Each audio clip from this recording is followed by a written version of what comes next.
Hello, hello. Let's think today about how we're using our time.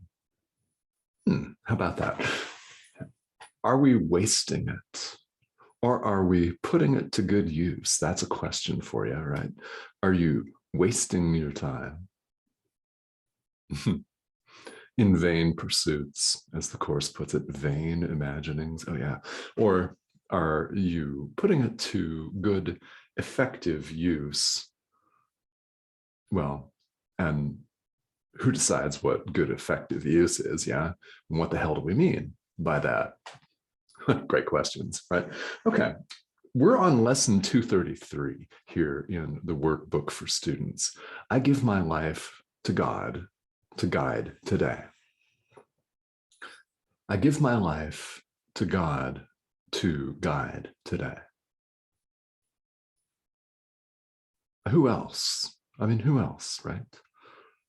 We run around giving our life to social media to guide today, to Instagram to guide today, to Facebook. Yes. Sure. To our email, to the bills, to a job that we may or may not enjoy or even like. This is a really interesting idea because it poses an interesting question that is very important. How are you spending your time?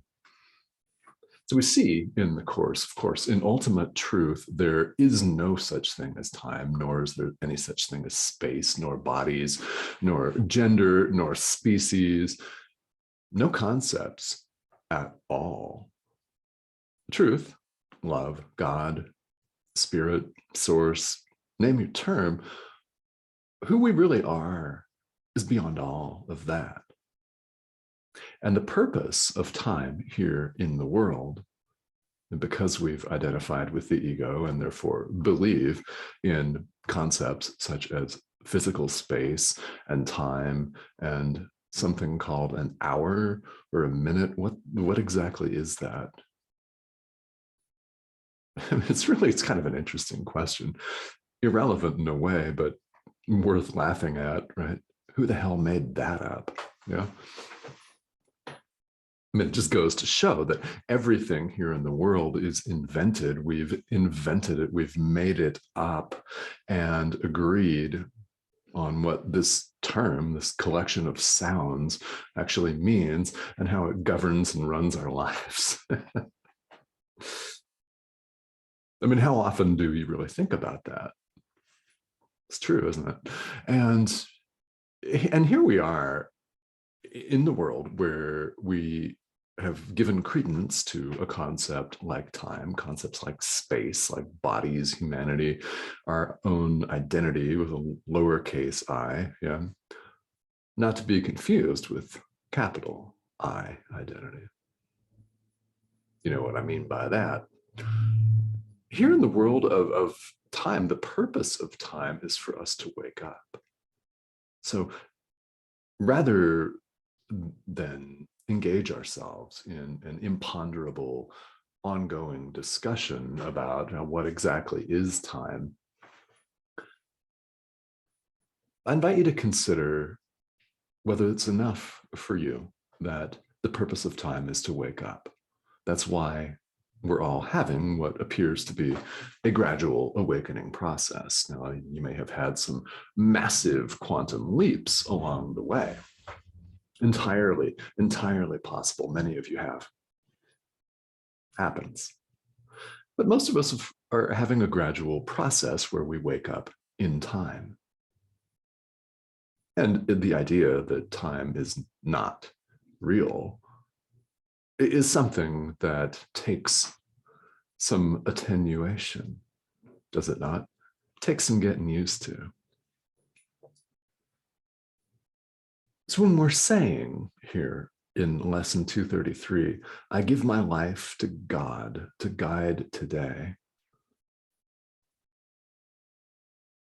we're saying, we're handing over the reins and we're saying, all that I've thought about has been useless.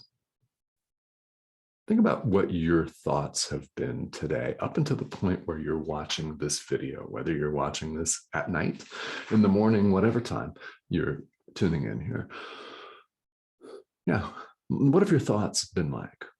Have you been tuning into the news feed and reading political-based articles, which will strike all kinds of thoughts in people? Yeah, I mean, have you been thinking that so-and-so politician is ridiculous, a buffoon, an asshole, right? And his or her followers are ridiculous. They are buffoons. They are assholes. Have you had those thoughts? Have you thought about tomorrow's lunch? Right? Have you thought about yesterday? Give your thoughts to God to guide in the present moment. Same with your actions. But what have you done today? Have you extended forgiveness? Have you taken the time to, even for a few seconds, to sit in quiet contemplation? I don't know. Food for thought. This is what the prayer that accompanies lesson 233 in the workbook invites us to do, is give our thoughts over to God to guide today. Give our actions over to God to guide today. It's an acknowledgement that when we're carried away by daily life, when we're identifying with the ego, with a separate sense of I, me, myself, and I, it's not a constructive use of our time. And by constructive, we mean it's not leading to awakening. It's not helping you see things for what they are. It's not helping you with your perception of who you are, of the world of reality. Nor, we can certainly say, is it helping anyone else?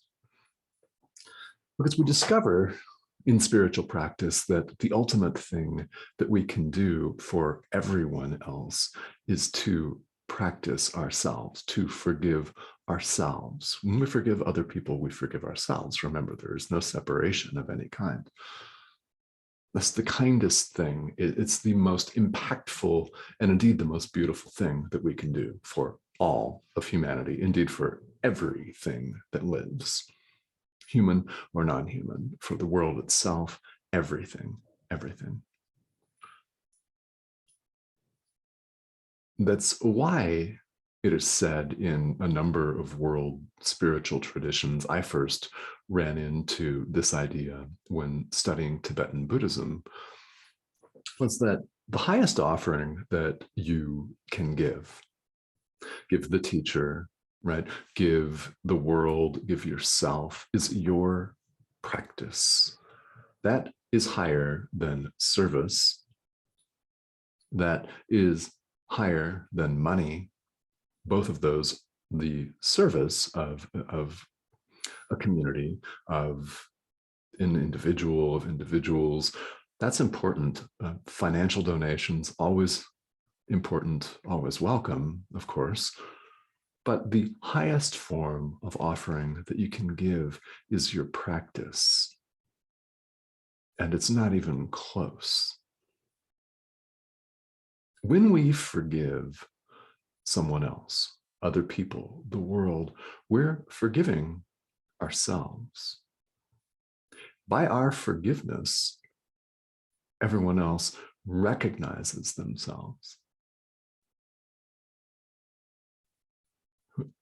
who we really are, I mean, not the one who stews and spins in circles mentally and condemns, but the one who extends love, knowing deep down that's who we really are. Lesson 233 is a very profound invitation. So I invite you to take this to heart today and give your life to God. Give your life to your teacher, to your practice, to the Holy Spirit. Yes. If you're working with the Holy Spirit closely here in the course, give your life to the Holy Spirit to guide today, to Jesus, to God. It's an acknowledgement that we don't know what to do. It's an acknowledgement that of myself, I can do nothing, which is horrid to the ego. Yet in terms of spirituality, in terms of salvation, your own liberation, it's beautiful.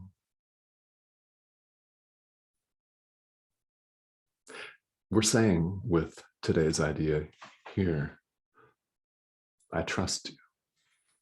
Have faith. Yeah. Trust, faith. These are words that get bandied about in spiritual conversation so much in some circles that they seem to have lost all their meaning. Lesson 233 is a beautiful exercise in getting out of your own way. So on behalf of all of us, on behalf of you to your higher self, how do I know your higher self?